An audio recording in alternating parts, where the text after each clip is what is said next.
Hello everybody, I am Dr. Sonali Pawar from Dada Patil College, Karza, and this is my video lecture meant for MA and BA Special English students. The topic of my video lecture today is Goodbye Party for Miss Pushpa TS. This is an interesting poem written by Nissim Ezekiel and the topic is Indianness in this poem. Let us see the introduction of the poet as well as poem first. Nissim Ezekiel is actually a Jew by birth, but he has made India his home. Particularly through his poems, he wrote about India and particularly about the city Mumbai. So he is known as a very Indian poet writing in English. Now see, Goodbye Party for Miss Pushpa TS is a very Indian poem in English. Actually, in this poem, Nissim Ezekiel has parodied Pidgin or Babu English. Again, he has made fun of the craze for fashion and foreign in Indian youngsters.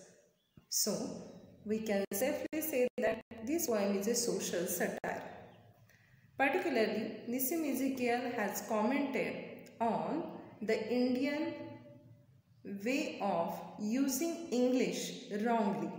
For example, Indians use present continuous tense in place of simple present tense, and in very humorous manner, Nissim Ezekiel has made parody of Babu English in this poem. Let us turn to the next point of our note, Indianness in Goodbye Party for Miss Pushpa TS. Now see, this poem is in the form of a farewell speech. A party is given to bid goodbye to Miss Pushpa TS. All her colleagues have gathered to bid goodbye her. Pushpa is departing for foreign in 2-3 days for future prospects, and all her colleagues wish her best of luck through this farewell speech and farewell poem. At the beginning of his speech, the speaker praises the qualities of Miss Pushpa TS.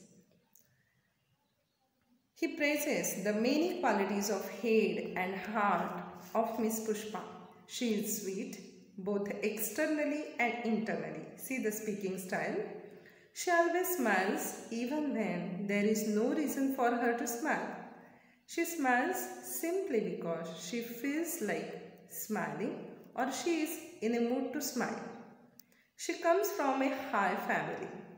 Her father was a renowned advocate. He also informs the listeners about background of Miss Pushpa TS. Her father was a renowned advocate, though the speaker does not remember exactly whether of Bulsar or Surat.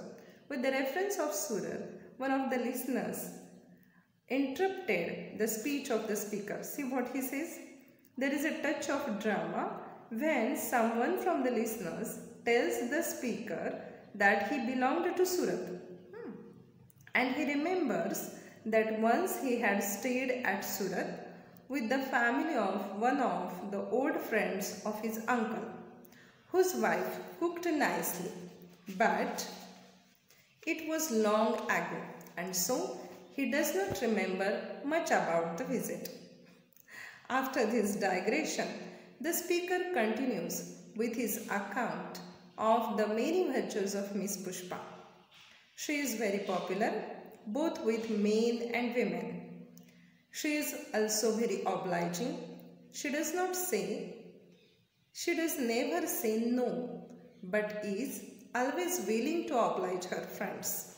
Whenever she is asked to do anything, she always replies that she will do it just then. The speaker appreciates Miss Pushpa TS's good nature and is all praises for her.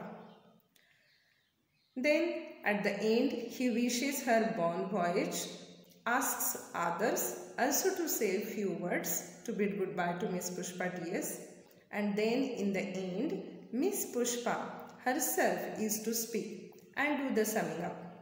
In this way, the poem ends. Now see, we will turn to the next point of our discussion, critical appreciation of the poem. It is to be noted that the speech in this poem is rambling one. Even the logical connectives between the ideas are missing. And one more thing, we have seen that there is a digression which is entirely unconnected with the central concern of the poem. But the poet wants to suggest here that this is an Indian way of thinking and speaking, typical Indian way. He has commented on, he has criticized through this digression. Now see how the listener abrupts the main speech. I am not remembering now which place. Surat? Ah, yes. Once only I stayed in Surat with family members of my uncle's very old friend. His wife is cooking nicely. That was long time ago. This is what the digression, completely irrelevant to the main speech, main topic of the poem. As we have discussed before, Ezekiel is a very Indian poet because is a very Indian poet, and it can be seen from his satire of the Indian way of using English. Nissim Ezekiel has parodied Pidgin or Bazaar English. This English is also known as Babu English in English literature.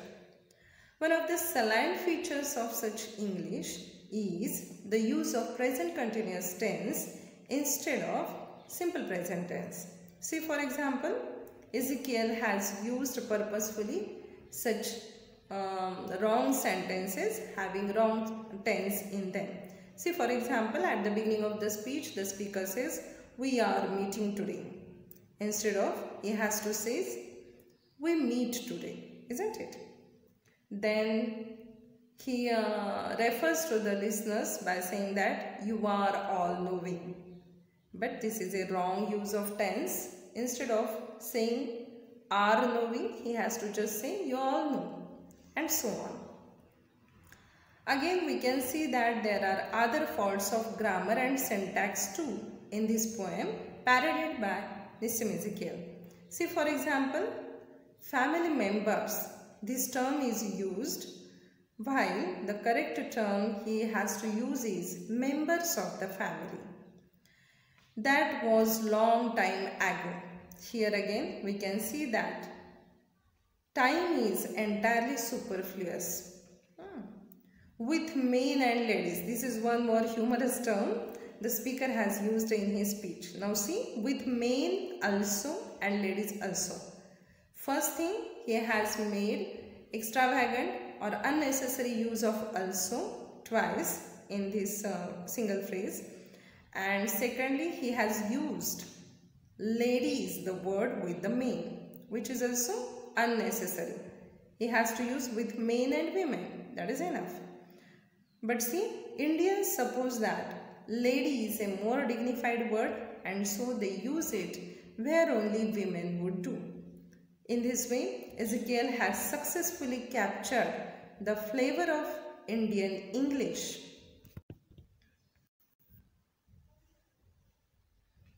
Flavor of Indian English here in this poem, in this admirable lyric.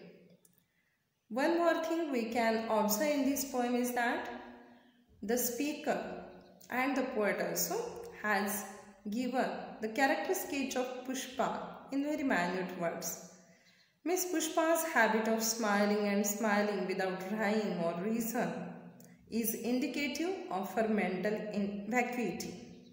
She is a flirt who smiles at all comers and never says no to anyone, isn't it?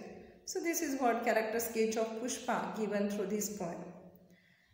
Again, we can observe that there is parody of Pidgin or Bazaar English, but at the same time, Nissim Ezekiel has introduced some technical innovations through this poem. He has dispensed with the use of no capital letters for the first words of each line. The language used in this poem is very colloquial one, and so are the rhythms. Free verse or verse libre has been used instead of conventional versification preferred by the poet so far. So these are some changes we can observe in this poem. These are some innovative techniques Nissim Ezekiel has used in this one and single poem. So now let us turn to the conclusion of the poem. The poem is remarkable for its wit and humor arising from the syntactical oddities of Indian English. Here, Nissim Ezekiel has distorted formal English. The Indian English poems evoke a sensibility which is distorting formal English, and it becomes symbolic of Indo-English poets' own predicament in Indian English literature.